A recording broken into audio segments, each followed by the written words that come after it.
कक्षा 12 इतिसिमंदे तथा अस्थियां। आइए इन प्राचीन अवशेषों का अध्ययन करें। नमस्कार। आज हम चल रहे हैं समय में पीछे एक बहुत पुराने रहस्य को सुलझाने कि कैसे एक पूरी की पूरी सभ्यता के गायब हो जाने के बाद उसी की राख से भारत का पहला महान साम्राज्य खड़ा हुआ। तो कहानी शुरू होती है एक बहुत बड़े रहस्य से। लगभग 1900 ईसा पूर्व दुनिया की सबसे एडवांस्ड प्राचीन संस्कृतियों में से एक हड़प्पा सभ्यता अचानक गायब हो गई। करीब 400 साल तक एक रहस्यमयी सन्नाटा छाया रहा और फिर जो समाज सामने आया वो पहले से बिल्कुल अलग था।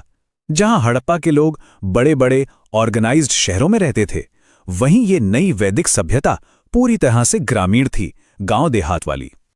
पर असली गेम चेंजर, वो क्रांति जिसने सब कुछ बदल दिया, वो आई एक अकेली धातु की खोज से, और वो था लोहा। इस एक खोज में समाज को हमेशा के लिए बदलने की ताकत थी। सोचिए, लोहे की टेक्नोलॉजी ने क्या क्या मुमकिन कर दिया। अब घने जंगलों को साफ करके खेती करना आसान हो गया, बड़ी बड़ी बस्तियां बनने लगी, और हां, ज्यादा असरदार हथियार भी बनने लगे। समाज का पूरा ढांचा ही बदलने लगा था।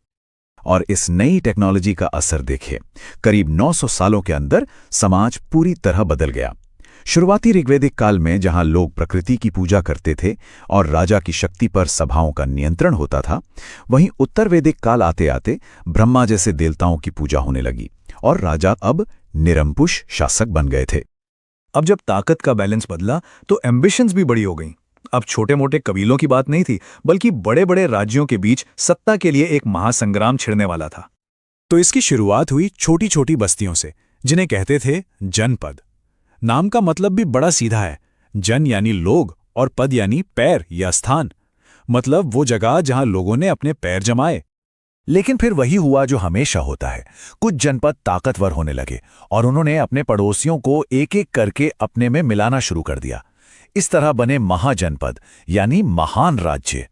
और देखते ही देखते 6ठी शताब्दी ईसा पूर्व तक पूरा भारतीय उपमहाद्वीप एक शतरंज की बिसात जैसा बन गया, जिस पर 16 बड़े बड़े राज्य एक दूसरे को मात देने के लिए तैयार थे। और इस गेम ऑफ थ्रोन्स में एक खिलाड़ी सबसे ताकतवर और कहना पड़ेगा सबसे बेरहम बनकर उभरा, मगध। यही वो जगह थी जहां एक साम्राज्य की नींव रखी जाने वाली थी। मगध की ये जो डोमिनेंस थी, वो एक के बाद एक आए 3 राजवंशों ने मिलकर बनाई। हर डायनेस्टी पिछले वाले के काम को और आगे बढ़ाती गई, चाहे वो जीत से हो या राजनीतिक चालों से। तो इस कहानी का पहला चैप्टर लिखते हैं हर्यक वंश के बिंबिसार। इन्होंने ही रणनीतिक गठबंधनों के जरिए साम्राज्य की नींव रखी और राजगृह को अपनी राजधानी बनाया। लेकिन बिंबिसार का राज उन्हीं के बेटे ने खत्म कर दिया, अजातशत्रु ने। उसने सिंहासन के लिए अपने ही पिता की हत्या कर दी और फिर नए खतरनाक हथियारों के दम पर अपने दुश्मनों को रौंद डाला। और ये सिलसिला यहीं नहीं रुका। बिल्कुल एक दुखद साइकिल की तरह अजातशत्रु को भी उसी के बेटे उदयन ने मार डाला। पितृ हत्या थी जैसे एक परंपरा ही चल पड़ी थी। उदयन ने पाटलिपुत्र नाम की एक नई राजधानी भी बसाई। 2 और डायनेस्टीज के बाद अब नंद साम्राज्य का राज था, जो बहुत शक्तिशाली था। लेकिन तभी एक बाहरी ताकत ने सब कुछ हिलाकर रख दिया। यूनानी राजा सिकंदर के हमले ने नंद वंश को बुरी तरह कमजोर कर दिया, जिससे सत्ता का एक बड़ा वैक्यूम पैदा हो गया। और जब राजा कमजोर हो तो ये एक नए चैलेंजर के लिए सबसे सही मौका होता है। और वो चैलेंजर था चंद्रगुप्त मौर्य। महान रणनीतिकार चाणक्य के मार्गदर्शन में उन्होंने कमजोर हो चुके नंद राजा धनानंद को हराया और सिंहासन पर कब्जा कर लिया। और जैसे ही नंद वंश का पतन हुआ, आपस में लड़ने वाले राज्यों का दौर भी खत्म हो गया। अब भारत के पहले असली साम्राज्य का सूरज उग रहा था, मौर्य साम्राज्य का। तो देखिए, ये जो पूरा सफर था, बिखरे हुए गांवों से लेकर एक महाद्वीप जितने बड़े साम्राज्य तक का, इसके पीछे की ड्राइविंग फोर्स क्या थी? वो थी टेक्नोलॉजी, बेरहम एम्बिशन और सही मौके पर सही चाल चलना। और ये हमें एक आखिरी सवाल के साथ छोड़ जाता है। अगर लोहे जैसी एक टेक्नोलॉजी एक पूरा साम्राज्य खड़ा कर सकती है, तो आज की दुनिया में ऐसी कौन सी इनोवेशन है जो आने वाले कल की ताकतों को बना रही है?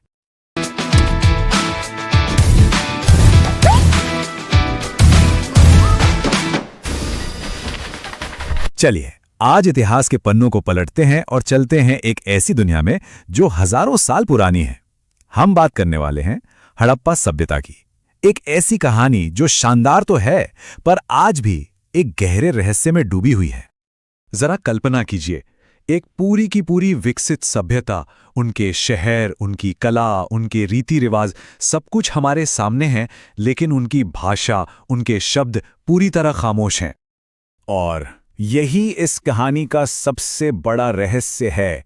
उनकी जो लिखावट है, जो लिपि है, उसे आज तक कोई पढ़ नहीं पाया है।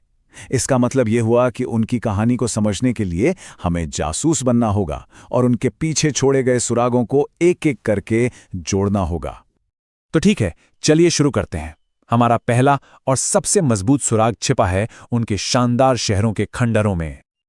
और देखिए, ये कोई मामूली बात नहीं थी। उस जमाने में जब दुनिया की ज्यादातर बड़ी सभ्यताएं पत्थर या कच्ची मिट्टी की ईंटों से घर बना रही थीं, तब हड़प्पा के लोग पकी हुई ईंटों का इस्तेमाल कर रहे थे।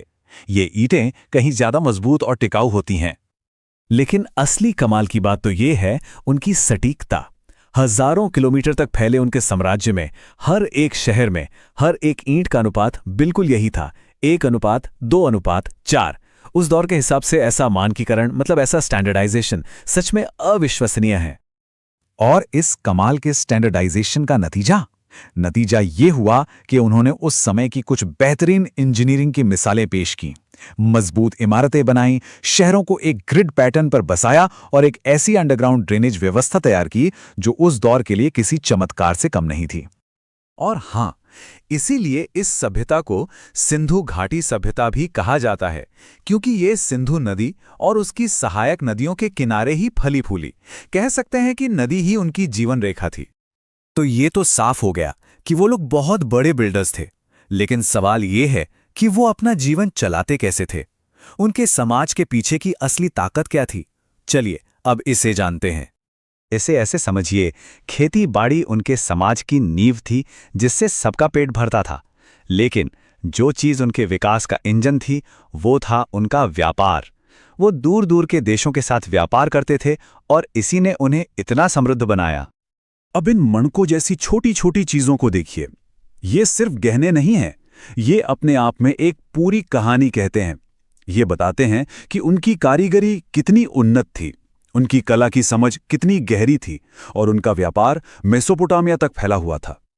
और उनकी इसी व्यापारिक शक्ति का एक जीता जागता सबूत है गुजरात में स्थित लोथल। सोचिए, आज से हजारों साल पहले ये जगह एक हलचल भरा अंतर्राष्ट्रीय बंदरगाह हुआ करता था जो उन्हें बाकी दुनिया से जोड़ता था। चलिए अब थोड़ा और आगे बढ़ते हैं और ये पता लगाने की कोशिश करते हैं कि ये लोग मानते क्या थे, उनकी आस्था, उनके विश्वास कैसे थे। उनकी आध्यात्मिक दुनिया में झांकने का सबसे बड़ा सुराग हमें मिलता है इस मशहूर पशुपति मोहर से।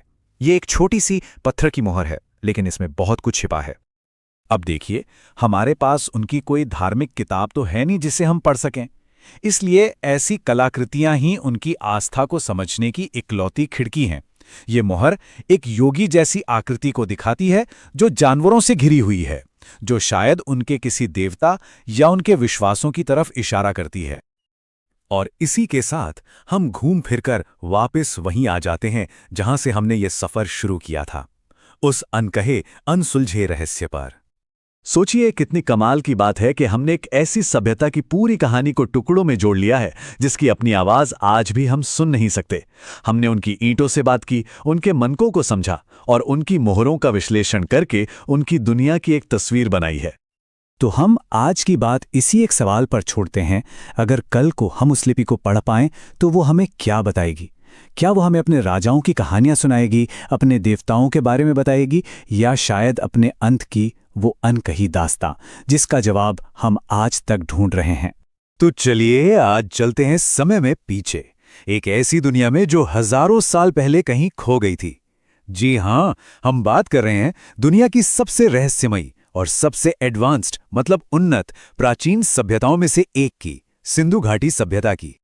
अब जरा सोचिए, एक ऐसा शहर जो 4,500 साल पुराना हो और वहां की सड़कें एकदम सीधी 90 डिग्री पर बनी हो, और तो और पूरे शहर में ढकी हुई नालियों का जाल बिछा हो।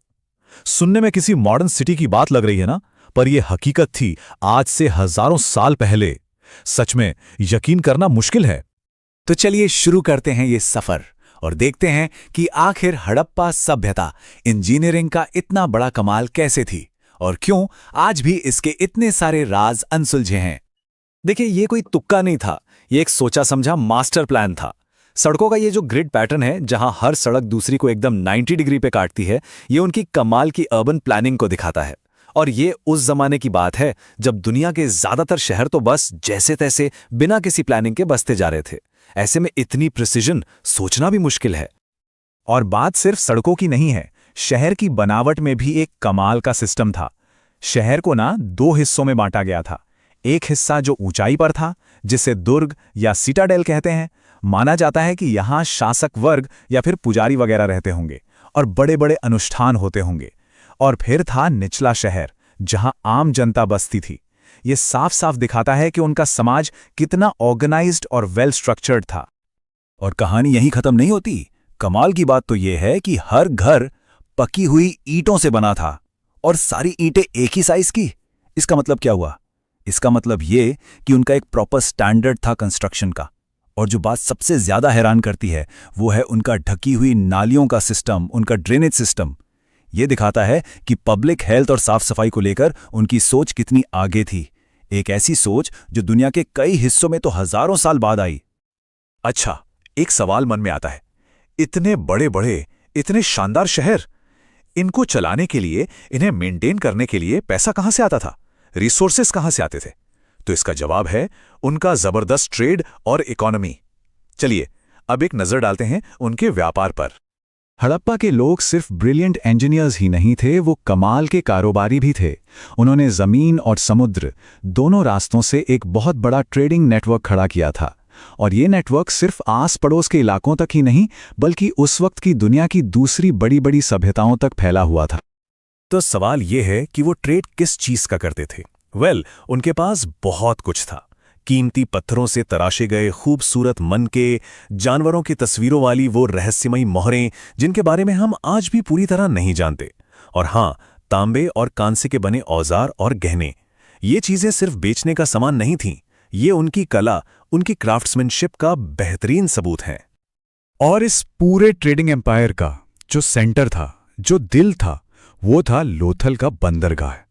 जरा सोचकर देखिए उस शहर को, जहां हर तरफ हलचल है, दूर दूर के देशों से बड़े बड़े जहाज आ रहे हैं, सामान लाद रहे हैं, उतार रहे हैं। ये एक तरह से पूरी दुनिया के लिए उनका गेटवे था। और इससे हमें अंदाजा लगता है कि उनका ट्रेड नेटवर्क कितना बड़ा था। हमें पक्के सबूत मिले हैं कि हड़प्पा और उस जमाने की एक और सुपर पावर मेसोपोटामिया यानी आज का इराक के बीच सीधा व्यापार होता था। सोचिए, ये उस दौर का ग्लोबल ट्रेड था। कमाल है। तो हमने उनके शानदार शहरों और इतने बड़े व्यापार की बात तो कर ली, लेकिन इन सब के पीछे जो लोग थे वो कैसे थे? उनकी रोज की जिंदगी कैसी थी? वो क्या सोचते थे, किस पर यकीन करते थे? चलिए अब थोड़ा उनके पर्सनल लाइफ में झांक कर देखते हैं। और ये सवाल बहुत जरूरी है, आखिर इन बड़ी बड़ी इमारतों को बनाने वाले जो आम लोग थे, उनकी अपनी जिंदगी कैसी थी? खैर, आर्कियोलॉजी की वजह से हमें उनकी डेली लाइफ के बारे में कुछ मजेदार सुराग मिलते हैं। जो कंकाल और अनाज के दाने मिले हैं, उनसे एक तस्वीर साफ होती है। ये लोग मुख्य तौर पर किसान और पशुपालक थे। मतलब उनकी थाली में गेहूं और जौ की रोटियां होती थीं और वो गाय, भैंस, बकरी जैसे जानवर पालते थे। एक तरह से जमीन से जुड़ी हुई जिंदगी थी उनकी। लेकिन जिंदगी सिर्फ खाने पीने और काम तक ही तो सीमित नहीं होती है ना। हड़प्पा के लोगों की एक बहुत गहरी स्पिरिचुअल वर्ल्ड भी थी और इसकी झलक हमें मिलती है उनकी बनाई चीजों में, उनके आर्ट में। उनकी पूजा पाठ में जो एक चीज सबसे अहम लगती है वो है मातृ देवी यानी मदर गॉडेस की पूजा। हमें मिट्टी की बनी हुई ऐसी ढेरों मूर्तियां मिली हैं। ऐसा लगता है कि ये फर्टिलिटी यानी उर्वरता की देवी थीं और जाहिर है एक खेती करने वाले समाज के लिए इनकी पूजा बहुत जरूरी रही होगी।